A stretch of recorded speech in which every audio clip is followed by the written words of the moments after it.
আসসালামাইকুম। দেখতে পাচ্ছেন আমার হাতে চায়না নোকিয়া একটা মোবাইল। যদিও চায়না নোকিয়া আমরা কেন বলি অনেকে প্রশ্ন করেন যে ভাই চায়না নোকিয়া বলেন কেন? কারণ এই মোবাইলগুলো সম্পূর্ণই চায়না। নামটাই শুধু নোকিয়া, বাকি আর কোনো কিছু নোকিয়া নেই। তো যাই হোক এই মোবাইলটাতে দেখেন চার্জ নেয় না। আমি একটা চার্জিং এর কেবল লাগালাম। কেবল লাগানোর পরে কিন্তু চার্জটা নেয় না। তো এই পর্যায়ে আমি মোবাইলটার সেটআপটা খুলে নেব। সেটআপটা খুলে একদম শর্টকাটে আমরা কিভাবে এই মোবাইলগুলোর চার্জিং পিন পরিবর্তন করি সেটা আপনাদেরকে দেখাবো। এখন অনেকেই বলবেন যে ভাই আমরা তো চার্জিং পরিবর্তন করতে পারি। হ্যাঁ, আপনারা পরিবর্তন করতে পারেন। অসংখ্য নতুন ফ্যান ফলোয়ার আছে যারা এই ধরনের ভিডিওগুলো চায়। তো আমরা তার জন্য কিন্তু প্রতিনিয়ত একদম লো থেকে আপনার হাই লেভেলের যে কাজগুলো, বেসিক লেভেলের মোট কথা যে কাজগুলো, এই কাজগুলো আমরা প্রতিনিয়ত আপলোড করতেছি। আপনারা ভিডিওগুলো শেয়ার দিয়ে আপনার টাইমলাইনে রাখবেন। তো যাই হোক এই মোবাইলটা যখন আসছে তখন আমাদের লাইনে কারেন্ট নাই, টোটালে কারেন্ট নাই।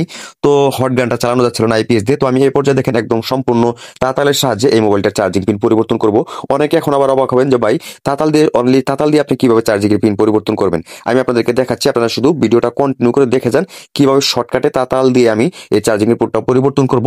একদম গ্যারান্টি সহকারে কিন্তু কাজগুলো আমরা করে দিই। তো দেখেন একটা স্ট্যান্ডের উপরে বসাই নিলাম। এটা স্ট্যান্ড একটা ডাইসের উপরে আমি চার্জিং এর পোর্টটা বসাইয়া নেওয়ার পর হালকা একটু soldering paste and flux paste এই দুইটা পেস্ট দিলাম। দেখেন পেস্টগুলো দেওয়ার পর তাতাল দিয়ে আমি হালকা উপরে 2-3 জায়গা ঘষা দেবো। দেওয়ার পর কিন্তু অবশ্যই আপনার তাতালটা হিট থাকা লাগবে। হিট যদি না থাকে তাহলে কিন্তু এই চার্জিং পোর্টটা খুলবে না। যদিও খুলে সেই ক্ষেত্রে কিন্তু আপনার বোর্ডে প্রবলেম হবে। তো দেখেন আমি কিন্তু একদম শর্টকাটে কিন্তু চার্জিং এর পোর্টটা খুলে নিছি। খোলার পর ভালো করে একটু সোল্ডারিং করলাম। প্রত্যেকটা জালের মাথাগুলো আমি ভালো করে সোল্ডারিং করার পর একটু থিনারের সাহায্যে পরিষ্কার করে নেব। তো দেখেন একটু যদি দেরি হয়ে গেছে তো তারপরে দেখেন একদম পরিষ্কার করে নিলাম। এখন একটা চার্জিং এর পোর্ট আমি এখানে বসাবো। একদম তাতালের সাহায্যে কিন্তু শর্টকাটে আমি চার্জিং এর পোর্টটা বসাবো। তো আশা করি এই ভিডিওগুলো আপনাদের ভালো লাগবে। কারণ হচ্ছে গিয়ে বেসিক লেভেলের এই ধরনের ছোটখাটো ধারণাগুলো অনেকেই কিন্তু জানেন না। এই ভিডিওগুলো দেখলে আমার যে ভিডিওগুলো বিশেষ করে আমি কিন্তু আপনাদেরকে সবসময় শর্টকাট ভিডিওগুলো দেওয়ার চেষ্টা করি যে আপনি কিভাবে যে কোনো সমস্যার শর্টকাটে সমাধান করবেন।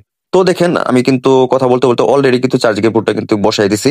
এখন আমি এটা পরিষ্কার করে আমি চার্জারটা লাগিয়ে চেক দিব যে চার্জিং এর সমস্যাটা সমাধান হলো কিনা, এখন চার্জ মোবাইলে হয় কিনা। আর একটা কথা বলবো যে এই ধরনের মোবাইলগুলো কাজ করার সময় ডিসপ্লে গুলো খুব অল্প লাড়াচাড়া করবেন, নয়তো দেখা যাবে আপনি 100 টাকার কাজ করতে গিয়ে 300 টাকা জরিমানা দিতে পারেন। তো যাই হোক দেখেন মোবাইলটা চার্জিংটা কিন্তু অলরেডি ওকে।